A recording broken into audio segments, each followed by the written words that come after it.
अल्हम्दुलिल्लाहि रब्बिल आलमीन वस्सलातु वस्सलामु अला सय्यिदिल अंबियाइ वल मुरसलीन व अला आलिहि व अस्हाबिहि अजमईन अम्मा बाद। अन अबी हुरैरह रज़ियल्लाहु अन्हु क़ाल क़ाल रसूलुल्लाहि सल्लल्लाहु अलैहि वसल्लम ला तदखुलूनल जन्नता हत्ता तुअमिनू व ला तुअमिनू हत्ता तहाब्बू अवला अदुल्लुकुम अला शैइन इज़ा फ़अल्तुमूहु तहाब्बतुम अफ़शुस सलाम बैनकुम रवाहु मुस्लिम। सैयदना अबू हुरैरा रज़ियल्लाहु तआला अन्हु से रवायत है कि नबी करीम सल्लल्लाहु अलैहि वसल्लम ने फरमाया कि तुम जन्नत में दाखिल नहीं हो सकते यहाँ तक कि तुम ईमान ना ले आओ, और तुम कामिल मोमिन नहीं हो सकते यहाँ तक कि आपस में एक दूसरे से मोहब्बत ना करने लगो।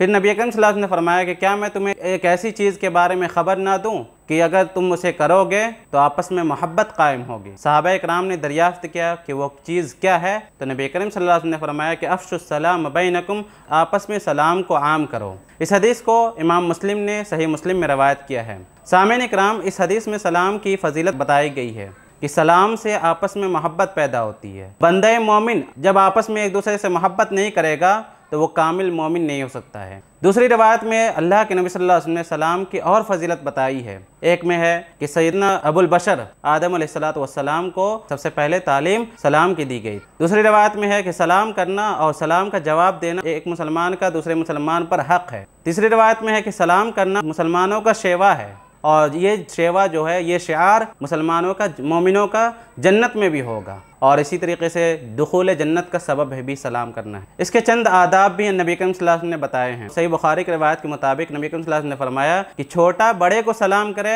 गुजरने वाला बैठने वाले को सलाम करे, इसी तरीके से छोटी जमात बड़ी जमात को सलाम करे। आखिर में अल्लाह ताला से दुआ है कि रब्बुल आलमीन तो हमें सलाम करने की तौफीक दे।